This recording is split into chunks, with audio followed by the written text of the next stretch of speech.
Good afternoon, Source Gamers. I'm Phantom Z2, back from a long break that I think I'm still on until October 22nd. And today I will be discussing the latest news from the Pokemon Company's September 29th news showcase. But I'm not alone, as I have a special guest, Yoshiller, with me today. Hello humans, I'm Yoshiller, and it is an honor and a privilege to be part of the Source Gaming video today. Thank you for having me on. No problem.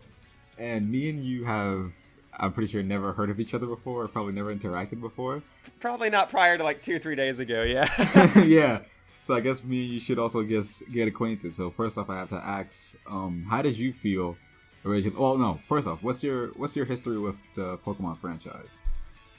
So my Pokemon history goes as far back as I can remember. The original Pokemon games, Red and Blue, taught me how to read.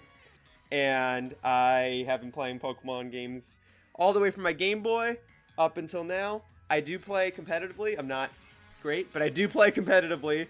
I intentionally use quirky teams. I've had the pleasure of playing against some of the best players in the world.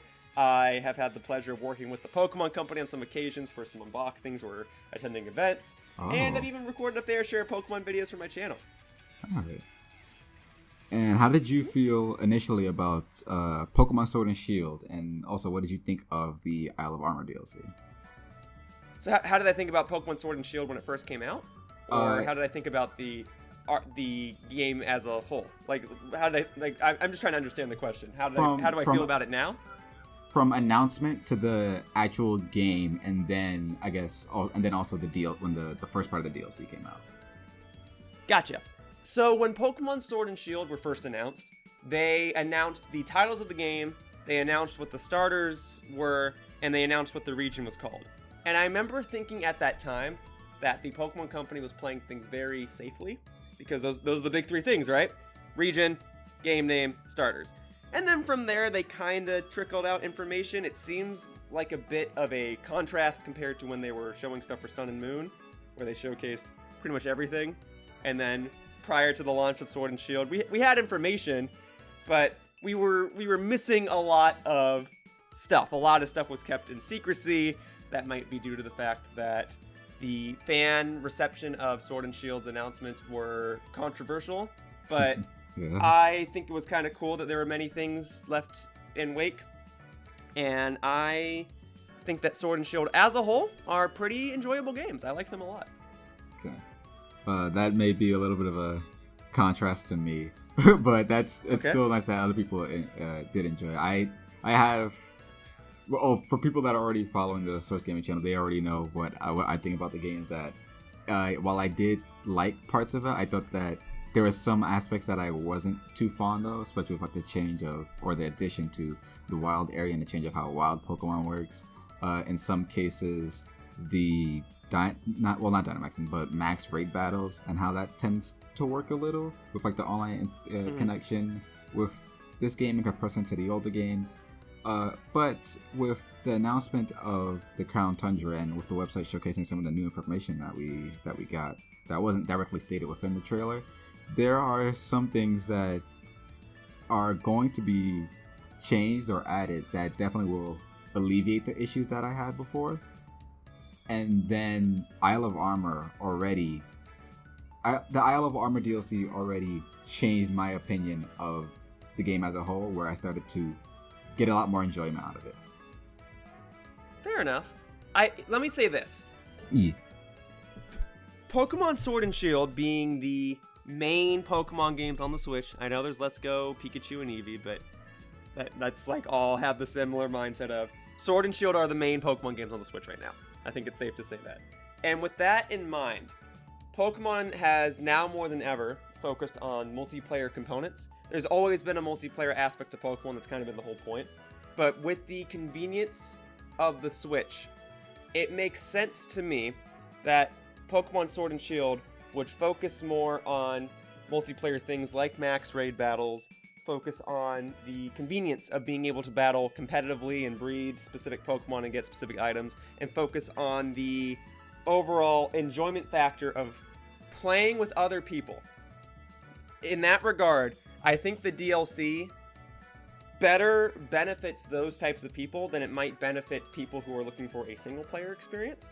And I openly admit that previous Pokemon games have had better single player experiences than now, and some have even had better multiplayer experiences than now.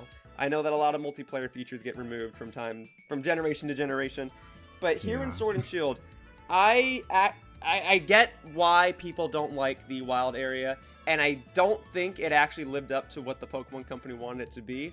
But for what it is, I like raid battles. I like being able to see Pokemon in the overworld and beams of light in the overworld and being able to call in friends and have them tag team with me. And I think when the DLC focuses on those things, which it seems like the Crown Tundra in particular is really going to focus on that, that to me is something that I think only benefits the game.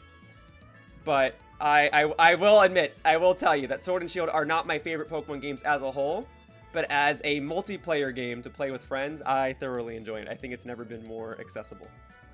I can understand that. I guess the where I differ is that probably because I'm a college student now, and me and my friends all go to different schools now. But I mean, I guess that kind of doesn't count as much since we all still, at least for a certain time, we all played Smash Ultimate together. But oh, for sure. Yeah, but even then, it's like I kind of had a lot more with Pokemon X and Y and Pokemon RS. I had a lot more time playing the game online and playing with other people because of stuff like the PSS feature, which while that's not in this game and it has something like it with the Y Pass, there's still certain stuff that I'm not a fan of, stuff like that the wild area can lag a little, or like the way that the trainers move around. It's an attempt to make the players actually feel there, which works well to an extent, but then it kind of loses its, I guess, the charm that it tries to have. Yeah, it seems, if I may, it seems like the Pokemon Company wanted to create this big open world type of experience, and it just isn't quite there. But I think it's a step in the direction for something that we all want in the future, a big open interconnected Pokemon experience. And the wild area is almost like a very basic beta of that. So I get what you're saying. Yeah, it's laggy. It's not great. It's flawed. The player search system was better. But you're still able to connect with your friends in the end when you need to do a raid battle. You can still do it. It's not as convenient as it probably should be. And I totally acknowledge that it doesn't work out as well for people like you who maybe, you can't contact your friends as much anymore because you're all in college. I had the luxury of being able to play with people from work or having people from my Switch just randomly join raid battles. And that would actually lead to communications with them. I'd have friends that I maybe haven't spoken to in 3 or 4 years that I added like on the launch day of my Switch and then haven't spoken to. And then they randomly joined me for raid battles and helped me catch things like Goodra and Hydreigon and Tyranitar. And I would message them and say, hey, thanks for joining the raid. I actually could not have done it without you. And they're like, yeah, no problem. Let me know if you do any more raids and stuff like that. So that's where I'm at. But I acknowledge that doesn't work out for everybody. So maybe that's why my perspective is a little more biased. Yeah, it could also be that my friends just weren't interested in playing the game anymore. Which, granted, that's true too. I wasn't either after finishing the game. I was just a little bit disappointed. But I understand. But I wasn't as disappointed with the news that we got from just yesterday, which is, I guess to start off, we're now going to be able to travel through the Crown Tundra on October 22nd. And this new area is a vast landscape filled with snow and jagged mountains. And early in your adventure, you will meet a man named Peony that will appoint you as a leader of his exploration team, where we will be tasked with investigating the land and depths of a Pokemon den. This new area features brand new legendary Pokemon such as the Psychic Grass King Pokemon Calyrex, 2 new Regis called Regieleki and Regidrago, the Galarian forms of the bird trio Articuno, Zapdos, and Moltres, along with the new Poison Psychic type Pokemon, new air quotes, Galarian Slowking, and returning Pokemon that didn't make it into the game originally, along with all legendary Pokemon from the past. And within that trailer that we got in the actual presentation, we didn't see, I guess, there were little glimpses of like cutscenes taking place, and while we do know that there will be new returning Pokemon, the legendary Pokemon, and these new Pokemon, we kind of didn't, I guess, see within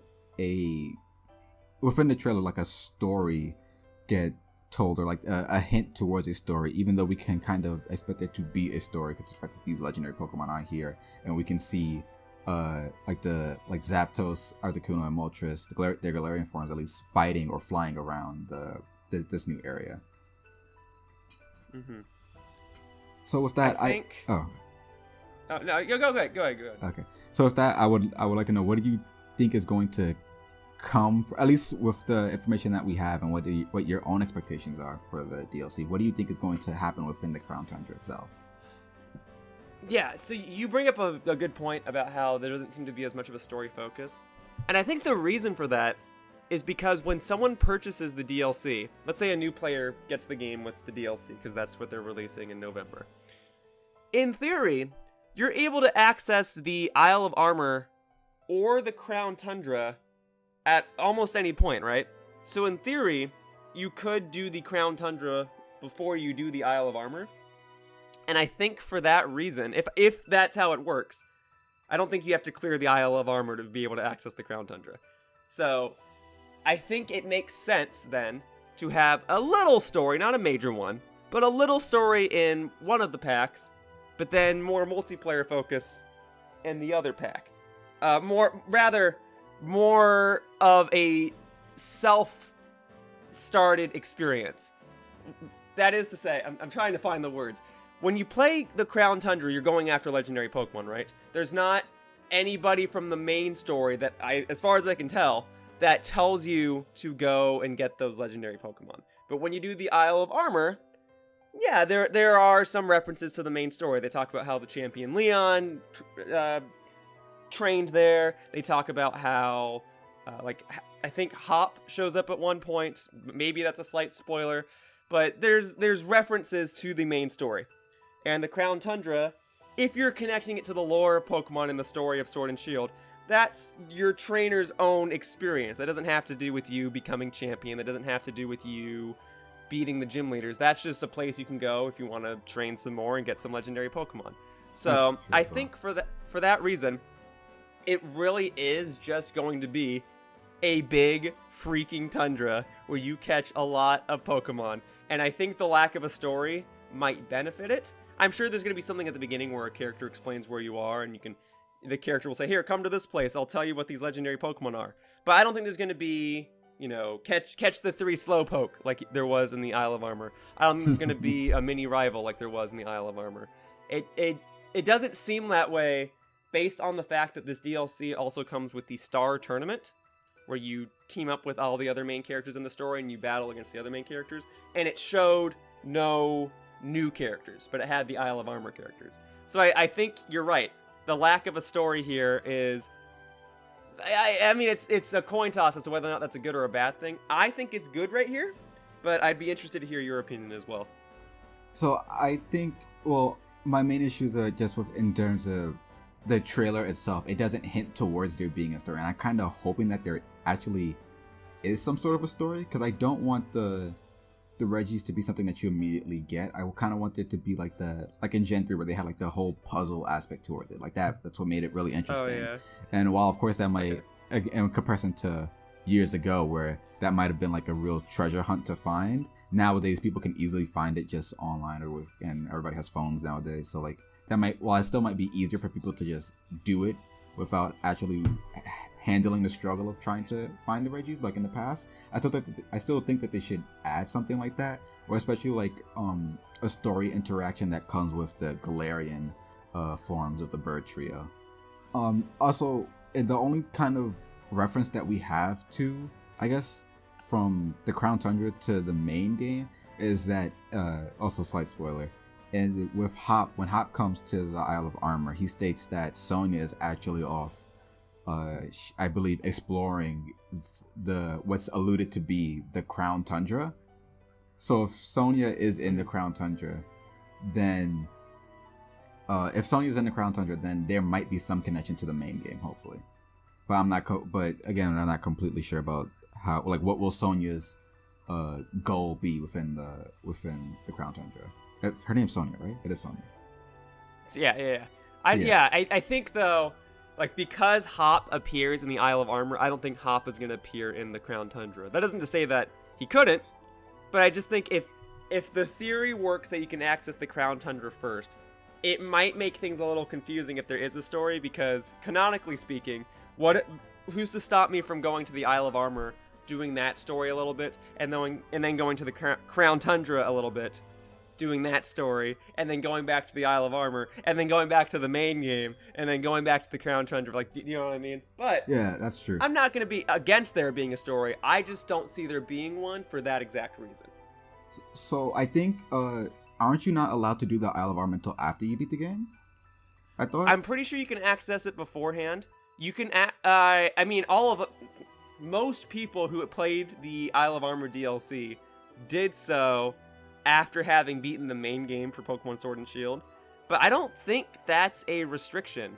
I think you can still go over there as soon as you gain access to the train station. But I could be wrong. That's interesting. Okay. Because it's still treated like a wild area, right? So in theory, you could go there without having 8 gym badges and the Pokemon would be lower leveled. But I haven't seen that myself. I just assume. That's right, because they did say that the levels do scale. So if the levels were to scale, like if you start early and the level scaled down to you, then I guess that would be, that would make some sense. Yeah. Right. But that's just what I'm thinking. In connection to what you brought up about the Galarian Star Tournament, on the Pokemon website, it does state that the Galarian Star Tournament is only available to you after you get to a certain point within the Crown Tundra. So it might be possible that there's something that is preventing you. Well, it could just be that just for the sake of pacing, so that you have some incentive to do the Crown Tundra first.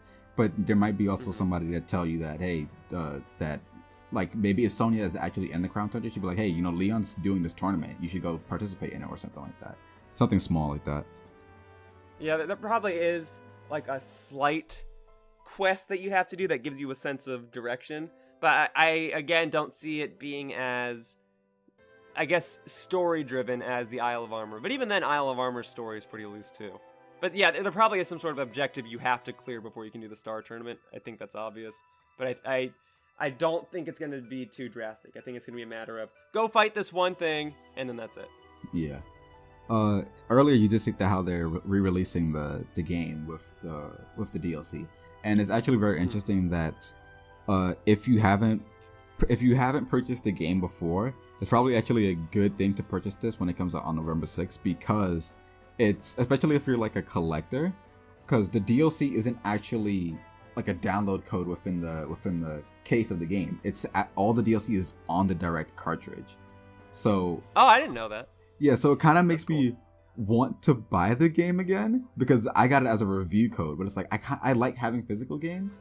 So if I can just buy this and then have all the DLC also on the cartridge and not waste any SD card space, I kind of want to do that, but also I don't want to spend the money for that. But I get it. In your case, it would be justified because you'd have one physical, one digital. But like, if you have the money, go for it. I'd be a little against it, but I also acknowledge like people wanting to have a complete collection, and technically it's a new distribution of the game. It's like when people get the limited release versions of New Super Mario Brother, or let me try a better example, Super Mario Galaxy for the Wii, and it comes in the red box case and stuff like that. Right. So I also wonder if when it comes to Christmas time, will parents pick up the right copy, or will they pick up the one that has no DLC? Because that'd be pretty disappointing, I guess, to some kids. I mean, I'm sure it'll be plastered all over the box art and say if it'll have the DLC or not. And I hope that there will be somebody at Target or some game store or whatever that will say, hey, so this version comes with extra content. I think that'll help them.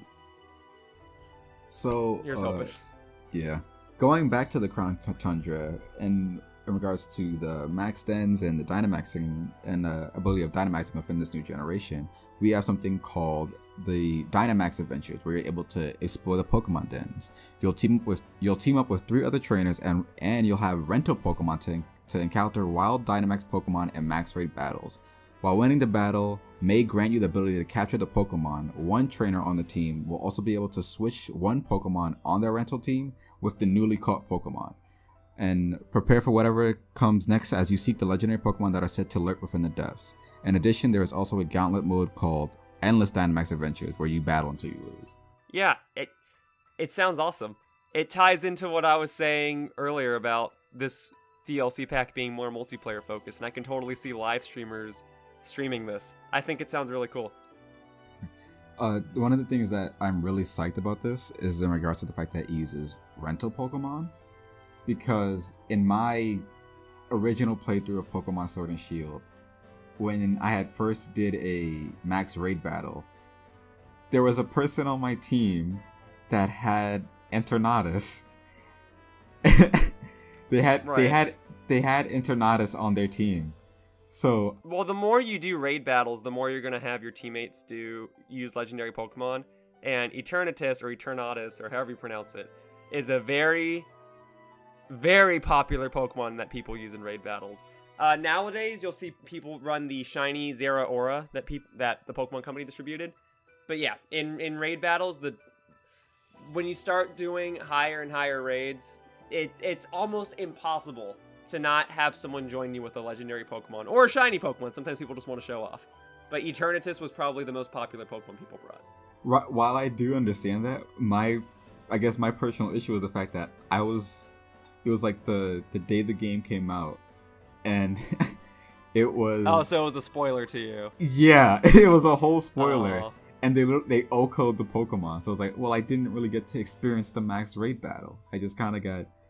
Somebody just basically did all the work for me. There was no work I had to do. And I also got spoiled. So with it being rental Pokemon, it means that we can't have, like, super powerful Pokemon. Granted, yes, we won't have super powerful Pokemon, and the Pokemon will also be, hopefully, powerful on their own, maybe like level 80, maybe? Or like, do Dynamax Pokemon even have levels in max raid battles, I guess? Like, I don't think they technically do. So they technically do. I believe they only go up to 60 or 70, and then 80 is when they were doing the Zeraora and Mewtwo raids. But if you fought one that was shiny, it was the equivalent of fighting a level 100 one. But you couldn't catch those ones. Oh, so I hope that in that case that they make them like the Dynamax Pokemon within the Dynamax adventures like level 80 or level 70, so that there's a real challenge. Because the fact that you're also using rental Pokemon, that'll make it even more challenging because you have to accommodate for the team that you have, like, that you get right on the spot. Something like that. I foresee them being 50 or 60 just because that's usually the level you catch a legendary Pokemon at in the games. And if you're using rental Pokemon, I mean, they probably want to cater to a more easygoing experience. I agree, it'd be nice to do something more challenging, and maybe there are going to be one or two that people are going to talk about and say, oh man, the Ho-Oh challenge is like impossible. But I foresee it being 50 or 60, but that can still be plenty tough. If you don't have 3 human players to do a raid in Sword and Shield, and you're fighting like even just something along the lines of a Goodra, you might not be able to do that by yourself. The CPUs probably aren't going to be super useful to you. So it's going to encourage you playing with friends, and if it's like a raid battle, I think it'll be relatively easy if you have 3 friends with you. And if you don't, you're probably SOL. I don't know what to tell you. I just foresee that being the case, though. Yeah, I tend to also play just with the computers, because I always worry about having to find other people that, I guess, sometimes there are people that aren't too, I don't want to say friendly, but they may either take too long, or they might just not cooperate with what a team should be doing. So I tend to just either play with my friends or just play on my own. But considering that I also have a lot of friends who do still play Pokemon, specifically Pokemon Sword and Shield. I think I won't have any trouble finding friends that I can do Dynamax adventures with. Yeah, I because it's rental Pokemon, I think it'll force people to be more cooperative. Because, like, real quick side story, there was a time when I was doing a raid with some of my friends, Glitchx City and Agent V, and there was a 4th random person that joined us who brought Pincurchin. I believe it was Pincurchin, because its ability is Lightning Rod, or it can be Lightning Rod. So we were fighting a water-type Pokemon, and we were all trying to use electric-type attacks. But the problem was Pincurchin was absorbing all the attacks, so we couldn't deal damage. So eventually there was just one turn where I was like, screw this, and I just attacked the pink urchin and knocked it out. And then Glitch City Agent V and I just fought the raid Pokemon ourselves. So oh my gosh. I think in giving you rental Pokemon, it'll prevent situations like that from happening. You probably won't get any Pokemon that know Earthquake, or if you do, you might be paired with Pokemon that are flying type or have Levitate or something. And I think for those reasons, these battles will be a combination of more difficult and easier. It'll be easier because you won't be able to harm your teammates as much, but it'll be more difficult because you're going to be using Pokemon that you're not familiar with moves and abilities that you're not accustomed to. That's true. That's a very interesting story. Jeez. Yeah. So yeah, you're right. Sometimes you get stuff like that, and whether or not that guy was a troll or he just didn't know any better, who knows? But you're absolutely right in the sense that there are unfortunate situations that happen in raid battles, but I don't think those will be as big of an issue with the Crown Tundra. Speaking of abilities, if competitive battling is your forte, the Crown Tundra also features a new item called the Ability Patch. And I think you might get a lot of mileage out of this. While it is a hard item to come by, this ability patch allows you to take a Pokemon that has a hidden ability, and you're able to change from their current ability to that hidden ability. So one of the suggestions that the website has that, hey, you can take your starter Pokemon, give it this ability patch, and then also give it the max suit so that it can also Gigantamax and have its hidden ability as well. Yeah, I said earlier that Sword and Shield was the most accessible multiplayer-focused Pokemon game, and I stand by that because of items such as this. Because in previous Pokemon games, if you wanted to compete, you have to EV train, you had to breed to get a Pokemon that had the right nature you wanted, you had to breed egg moves onto it, you had to get the right IVs when you bred it, and it was a whole process. And while I get that there's some novelty to breeding the exact perfect Pokemon that you want, I also stand by the Pokemon Company's decision to make these things easier and more accessible. Because even if you just wanted to play a multiplayer battle in the ranked servers of something like Sun and Moon, you had to sign up for the Pokemon Global link, which, no offense to the Pokemon Company, but it was very inconvenient to sign up for that website. I'm inclined to believe that the website didn't work sometimes, and I'm kind of glad that you don't have to use it anymore. Yeah. But you had to sign up for that, and if you wanted, and you had to go inside the festival plaza, and you had all these different things that would happen based on how many battles you did. And I get that it was trying to be a cool feature, but it just was not convenient to use. And even before that, if you wanted to do a battle, you had to go to the Pokemon Center, and you had to go to the top floor. And there wasn't really a ranked battle system, if I'm not mistaken. You could download replays of other people that could be posted online, but you couldn't. I don't think there was a feature just to battle against random people. I think you always had to coordinate it with a friend. So now, what was there? In Black and White, I think that was the first time they did that, where they had oh, is that right? Yeah, in Black and White they added that's when they started doing the Global Link tournaments, where you could actually participate in tournaments, and then also there was a air quotes ranking system where you started at 1,500, and then of course if you win, I think your number gets higher, or were you trying to get to number 1? I can't remember which way it goes, but yeah, it was something like that. Well, yeah, so they carried that system into X and Y and into Sun and Moon, but it was just not. It was, if you wanted to play that way and you wanted to play against people who were more or less taking the game more seriously, you really had to know your stuff, and you really had to devote hours and hours of your time to getting the Pokemon you wanted ready. It could take all day to get one Pokemon ready. But now, here in Sword and Shield, not only is it quicker to hatch an egg, because you get an item if you clear your Pokedex, and it makes egg hatching faster, but now they have mints, so you can change your Pokemon nature. Now they have bottle caps, so you can get the IVs that you want. You can now use as many vitamins as you want to EV train your Pokemon, so you don't have to keep fighting the same Pokemon over and over. And if you need to reset anything, there's now a character in the Isle of Armor that resets everything for you. And I think it was, and they also added the ability capsule in Gen 7, or maybe it was Gen 6, but I'm pretty sure it was Gen 7. So if your Pokemon had a possibility of having a second ability, you could just switch it. It just became a matter of getting the hidden ability that was difficult.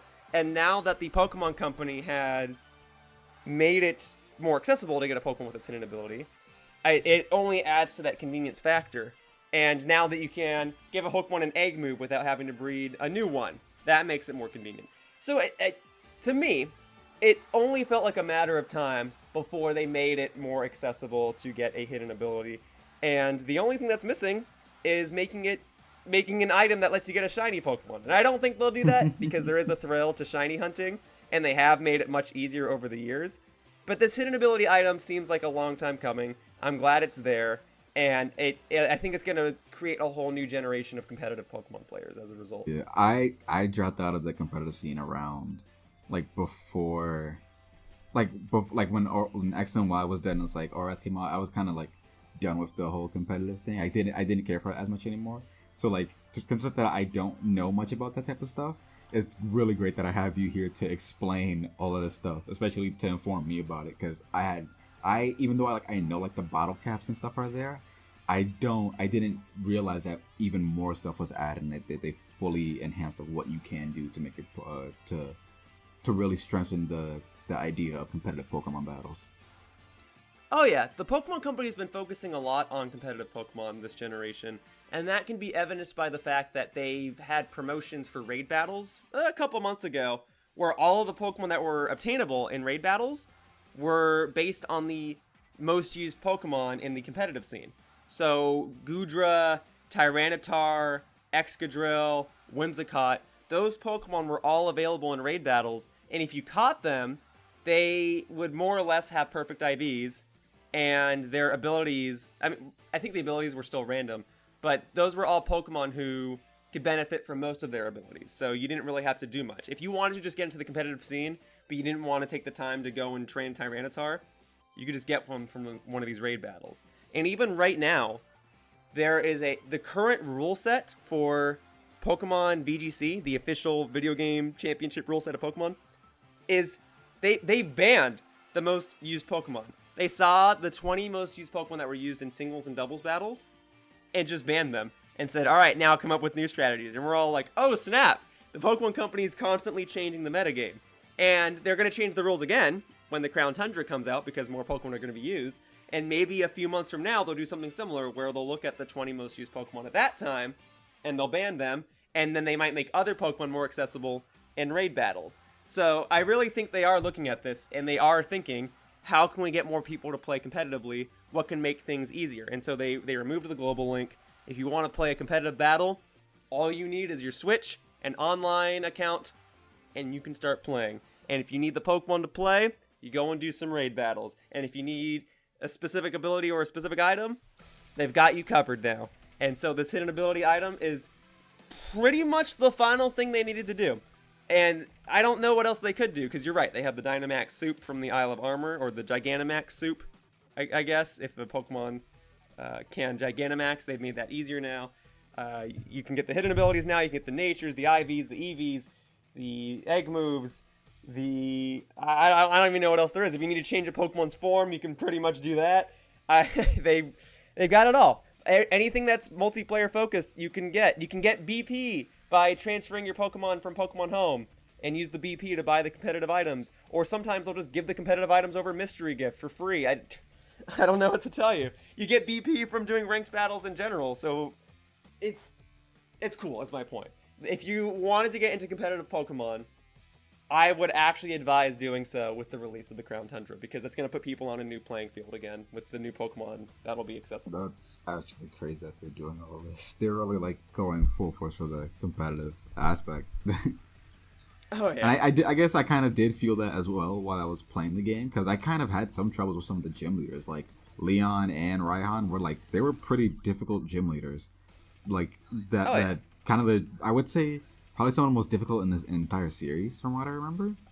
So that I definitely feel like there was something hey, you gotta really make sure you know what you're doing, because even though I've played Pokemon for 19 years now, I think. for 19 years straight up without almost any breaks, I was having a lot of trouble with some of those battles. So it's really interesting that I hope that it's really interesting that they're doing that in general for the competitive aspect, but I kind of hope that they also steadily, at least how I feel they're that has come across with like with gym leaders like Raihan and the champion Leon, that they're kind of slowly integrating ways that you can also like showcase your competitive battles, or like have more competitive leaning battles within that main game itself. Right. And I also forgot to mention, when you do modes like the Battle Tower, they'll just give you rental Pokemon, and the rental Pokemon will actually use tournament viable strategies, whether you do singles or doubles.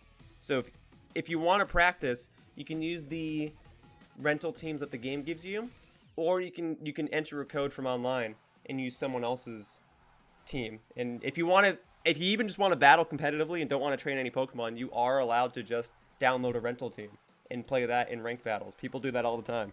So, again, with the hidden ability items, and I'm sure there's going to be some other characters that will exist in the Crown Tundra too, who will say, "Hey, I'll maximize one of your EVs for you if you give me XYZ item or something." It's only a matter of time before any sort of convenience for competing competitively will be featured in a Pokemon game. So anything you want to do competitively, Sword and Shield has it, and the Crown Tundra is just... I keep going in circles. I apologize for repeating myself. Right. But the Crown Tundra seems like it's going to be the final chapter in making competitive Pokemon as accessible as possible. All right.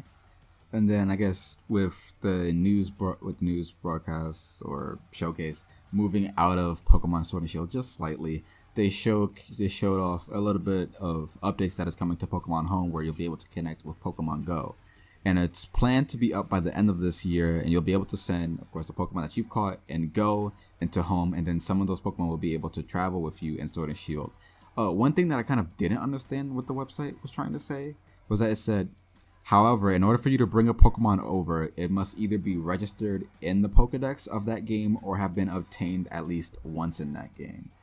So I'm not completely sure what they mean by that, because of course if you caught a Pokemon before, it would be registered in the Pokedex.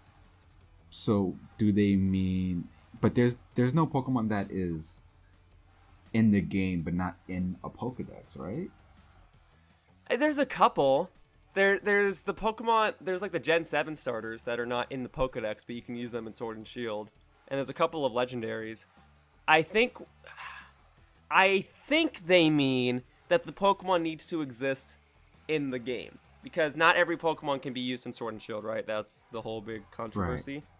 But I think what they're trying to say is, as long as the Pokemon exists in that game. So for the sake of example, we'll use Incineroar. Incineroar can be used in Sword and Shield, no problem whatsoever, but it's not a Pokemon that's in the game's Pokedex because it's not a Pokemon you can catch in the wild. If you have an Incineroar that you caught and you transfer it into Pokemon Home, you can transfer it to Pokemon Sword and Shield, and I think their wording is just trying to say that that type of thing is okay. I don't think it needs to be registered in the game's Pokedex. I think it needs to exist in the game's the game's file system. If it is a matter of the Pokemon needs to be registered in the Pokedex, then that would mean, by that wording, that it sounds like you can only transfer Pokemon that you've caught before. Yeah, that's what it seems like it's saying. Because if you have a Pokemon, it would normally already be registered in the Pokedex. But if it's not in the Pokedex, that means that, and you still own it, then you'd be able to send that Pokemon from Go into Home and then into Sword and Shield. So, right. So in that case, that would only be useful for Pokemon that have alternate forms. So for example, there's Galarian Slowking. If you wanted to transfer in a regular Slowking, I guess you could do that. If you wanted to transfer in a regular Hoenn Linoon, I guess you could do that, so on and so forth. Regular Weezing. I guess there's that, or if you have shiny Pokemon that you caught in Pokemon Go, yeah, you could transfer them over to Pokemon Sword and Shield through Pokemon Home. But I'm fairly certain it means that you can transfer any Pokemon from Pokemon Go into Pokemon Home, but the only Pokemon you can transfer from Pokemon Home into Sword and Shield are Pokemon that are in the game's data. Pretty sure. But I guess we'll see. One weird thing. Now, I don't the website didn't say anything about this, but there was Joe Merrick, the runner of Cerebi, was saying something that that when it comes to transferring Pokemon from Pokemon Go into Pokemon Home, there is a limit that you can do that with. And Right. the way to alleviate that limit is that if you want to keep doing it, you have to use something called Pokecoin. And you can actually buy Pokecoin, it seems, but it's not a requirement in order to send Pokemon from Go into Home. Right. So, Pokecoins are Pokemon Go's form of currency. You can buy 100 Pokecoins for $1. You can buy more than that. Or you can get Pokecoins for leaving your Pokemon in gyms in Pokemon Go. So you can get Pokecoins without having to spend money, but spending money just makes it more accessible. Right. I feel like there's a weird... it's something about that feels wrong to me. Because of the fact that you're already paying for Pokemon Home, and then you're also gonna have us... If you want to bring your Pokemon over faster into your game, I also don't know how many Pokemon you're allowed to send at once into Pokemon Home. But if you want to take your Pokemon from Pokemon Home, from Pokemon Go into Pokemon Home, you have to pay for it while you're already paying to use Pokemon Home if you need more space. That just doesn't sit right with me a little, even though I don't play Pokemon Go. It doesn't sit right with me.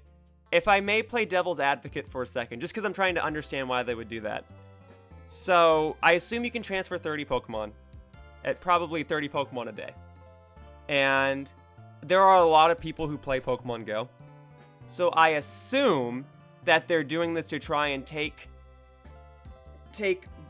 strain off of the Pokemon Go servers. Because otherwise people would just be transferring Pokemon all the time and it would be done entirely off of the internet. And it's just going to crash Pokemon Go servers. So I think they figure, well, if we can get some more money out of it, then we can make our servers stronger. Maybe. I don't know. I predict it's going to be, you can transfer 30 Pokemon a day. If you spend Pokecoins, you can transfer another 30. And, so on and so forth. Maybe it's 100 Pokecoins to transfer another 30 in one day. Or you wait 24 hours. Because Pokemon games have historically made it so that you can transfer 30 at a time. Or, unless it's Gen 3 to Gen 4, in which case you can only transfer 6 per day. But it's usually 30. And I think the only reason there's a limit on it is because they fear of so many people transferring their Pokemon at once.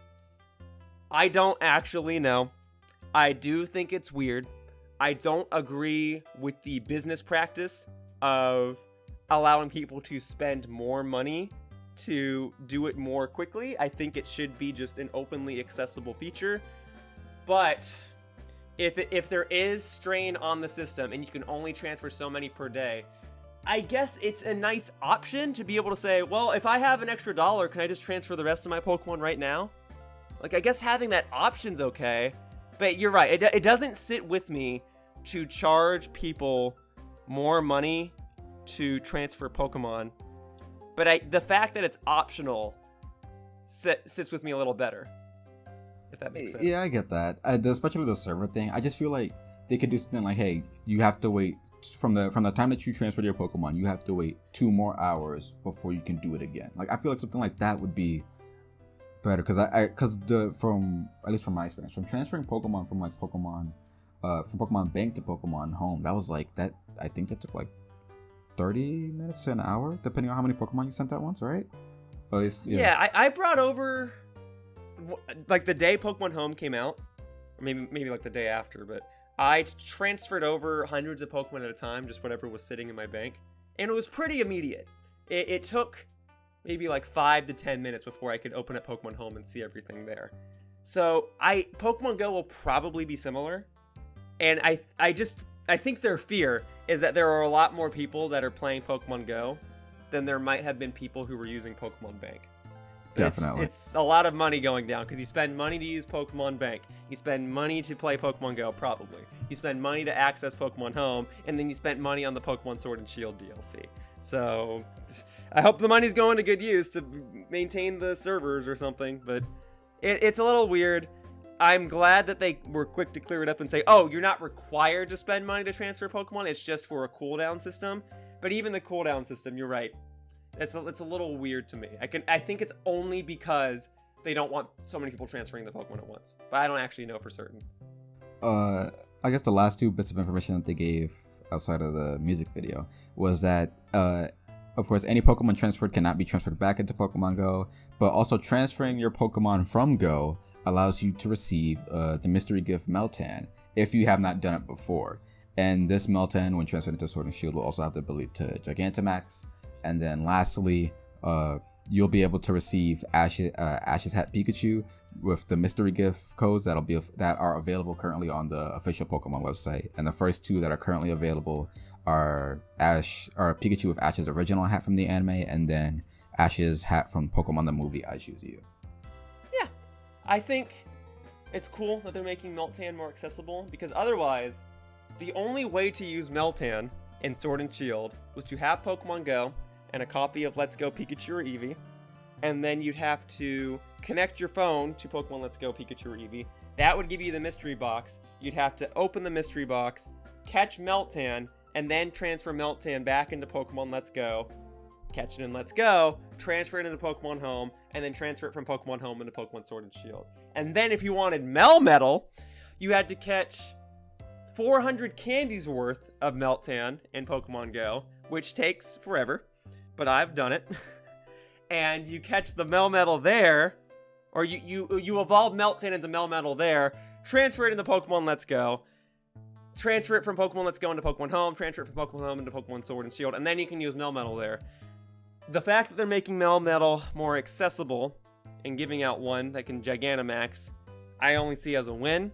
And the fact that you can get the mystery box again from Pokemon Sword and Shield without the need for Pokemon Let's Go, I think is also a win. It's going to make Pokemon Let's Go a little more useless because, you know, if you want to get all the Gen 1 starters with ease, yeah, you can get Pokemon Let's Go. But, you know, otherwise, everything that Let's Go had that was a unique offer to it is pretty much just going to be null and void. So, but yeah, I think that's good. I think it's very good that Meltan will be more easily obtainable, and I'm glad that the Pokemon Company's giving out a Melmetal. As somebody who doesn't play Pokemon Go anymore, I played like when it first came out, and I was like, you know what, it's kind of killing my battery, and I also kind of just forgot about it, so I think I'm just gonna uninstall it. For sure. And also, considering the fact that I'm pretty sure eventually they're gonna stop running. I have an older Android phone, like that still is on like Android 6, I think, and they're gonna be ending support for that, I think, eventually. Hopefully, I'm able to do this pretty soon, and hopefully they continue supporting Android 6 until like 2021, so that people like me can still have at least a little bit of time to get Meltan and then put it into Sword and Shield. Yeah, I think also because it'll be more accessible, I think you'll find people that'll be willing to trade you Meltan or Melmetal. Worst case scenario, I'll try to get you one if you really need one. But, thank you. Yeah, you're right. Pokemon Go is probably going to end support on older iOS and Android systems. It's only a matter of time. Technology improves. They can't keep supporting the old stuff. But the whole point of them doing this is to presumably make it so that people who have Pokemon Go kind of get first dibs, but you won't need Pokemon Go going forward to get these Pokemon. All right. So with the last piece of, I guess, air quote news that we got from the presentation was we saw a new music video directed by Rie Matsumoto and Yuki Hayashi and animated by Bone Studio titled Gotcha, celebrating the franchise with the new song Akasha by Japanese rock band Bump of Chicken. And that was an absolutely amazing music video, and I'm still thinking about it so much right now. Yeah, I thought it was awesome. What do you want to say about it? Like, what were your favorite parts? Specifically, there's a shot where after it shows, it's before. It's after it shows off Sun and Moon, the Sun and Moon characters. It goes into Toko and Toya, which is the protagonist from Black and White, where it goes into I believe her name is Toya, well, I'll just use the English names for the sake of easier. It goes into Hilda's eye, and then it goes into End, and then it goes into Hilbert's eye. And the way that they contrast N and Hilbert in the zoom in is by having the shading on Reshiram and N be like almost completely black, and then the shading and outline on Hilbert and his Zekrom is white. And that's just like such a cool shot because it shows like the overall like kind of more serious tone of the Black and White games. And then it cuts into, after Hilbert's eye, it cuts into Lyra's eye, where she's then seeing Silver.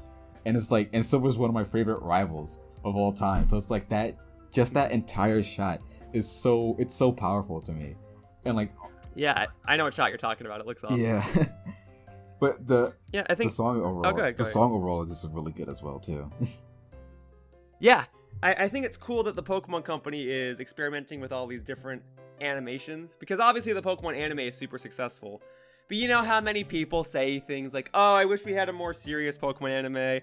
Oh, I wish they made the Pokemon anime better resemble what happens in the games or in the manga or what have you. And now it seems like the Pokemon Company is kind of doing that. Like, we got Pokemon Origins back in 2013, and then we got, what was it called? Pokemon Generations, just a couple years back. And now we've got Pokemon Twilight Wings, and now we've got music videos like this. And it really is just cool to see these characters. I don't want to say in motion, because we're playing video games and so therefore they're constantly in motion, but it's cool to see these characters animated. It's cool to see all these different art styles, and especially in a music video like this that's so dynamic and colorful, and the camera just kind of keeps moving, and the characters are doing these cool battle expressions, and the Pokemon are flying over each other and fighting each other, and it's celebrating the history of Pokemon, and it's cool. It's definitely cool, and I hope that the Pokemon Company chooses to keep doing this. I am a little confused as to why they showed it in this Sword and Shield presentation and didn't just upload it separately. I assume it was to get more eyes on the trailer, which is fair enough. But I will always encourage more animated products from Nintendo games, especially Pokemon. I think so I didn't notice before, but Nantan was telling me that the collaboration with Bump Chicken was announced like months ago. So like, I guess they felt like right now was the right time to show it in that case. Because of the fact that it was something that was planned to happen, even though we kind of just I've never even heard about it on the American side, probably just on the Japanese Twitter for Pokemon. But even then still, I'm kind of happy that they showed it in a place where, you know, if you're a Pokemon fan, and especially if you're interested in Sword and Shield, you're probably definitely watching this. So it was like a good time to have everybody watching it at the same time and also experiencing it at the same time. I guess that's true. Yeah, but I loved it. I thought it was very cool. Makes me happy to be a Pokemon fan. A lot of me wishes that, of course, not like the 2D animation part is like gonna be like, if you were to do that in like a whole game, that'd be probably really difficult to do. Probably take like 3+ years maybe, or just to do the animation, yeah, and then also having the game development, like having to manage all of that. Both, especially if it's like not a 2D game, if it's like still a 3D game but it has those 2D animated cutscenes, it's probably gonna be a lot of work. But if you're talking about like in the same vein as Persona, cutscenes like that would be outsourced anyway, and it would take just as long to develop the game as it would probably take to animate that much animation. Yeah, with that high quality as well. I do hope that at least with something like in the scene where Gold and Red is battling, I would love if like that was really dynamic. And then we have something like Pokémon Tournament, which is like it's a fighting game where that type of experience of having dynamic battles is possible. So I would kind of hope that maybe if they were to do another Pokémon Tournament or like another type of spin-off game where they're able to maybe not have the 2D anime cutscenes, but at least have a story or something that features the mainline characters that we know and love, and put them into and have them battle against each other like Pokemon and Pokémon Tournament, something like that. I think that'd be one way to at least carry the type of tone and excitement from the music videos and anime that they've been creating into the games itself. The Pokemon Company is definitely experimenting with a lot of things. You know, obviously we started this conversation by talking about how they're experimenting with the wild area, and it's cool to see them experiment with different animation companies and styles as well. So, you know, maybe it's only a matter of time before we get a main Pokemon game with this style of animation or something of this nature. I don't think it's out of the question to expect the Pokemon Company to work with these companies in the future. Whether or not they just make more music videos or whether or not they actually get involved with the game, I mean, only time will tell. But I do feel confident saying that this is not the end of these cool-looking Pokemon animations. Yeah. Hopefully that continues to ramp up in not just success, but also that they might maybe even come to TV, because like Generations and Origins was like online things on YouTube, which that will definitely get a lot more people to see it. But where we now have like Pokemon Journeys on Netflix, or maybe that'll open up the floodgates for like more animated content to kind of end up having long-running series like that end up being also on Netflix or also on maybe, well, I don't want to say other streaming services because I don't want to have to pay for multiple streaming services, but I guess just on Netflix. I understand. Yeah. So with that being said, that was the end of the presentation, and even on the website, that was all of the news that we got for now. The Crown Tundra will be releasing on October 22nd, and the physical version of the main game with the expansion pass all bundled together on one cartridge will be coming on November 6th. And of course, I'm going to be reviewing that when it comes out on October 22nd, and I'll finally, I guess, be back regularly again on Source Gaming. But fun stuff. But thank you so much, Yoshiller, for joining me on this discussion. Yeah, man. Thanks for having me on. It's been a pleasure to talk about Pokemon. I'm always down to talk about these wonderful little creatures. Hopefully, we get able to do another one. Maybe if by the time I'm finished playing, the Crown Tundra, when it's done, we could.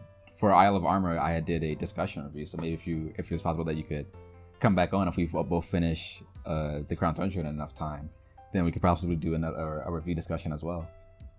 Yeah, man, I'd love to. That sounds awesome. It's a pleasure being on here as is. I'd be more than willing to participate again. Thank you so much. And with that being said, this is the end of this discussion. Thank you so much for watching.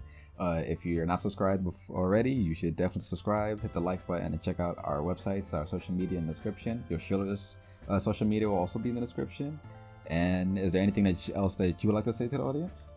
No, I guess that's about it. I do competitive Pokemon battles on my channel if you want to see me do some stuff. I use unconventional teams, so if you don't want to see someone use the same 20 Pokemon that everyone else uses, maybe you'll take a liking to my channel. But otherwise, I'm just going to keep playing, and I hope that everyone else will too. Thank you so much, and thank you guys for watching. Always remember to return to the source.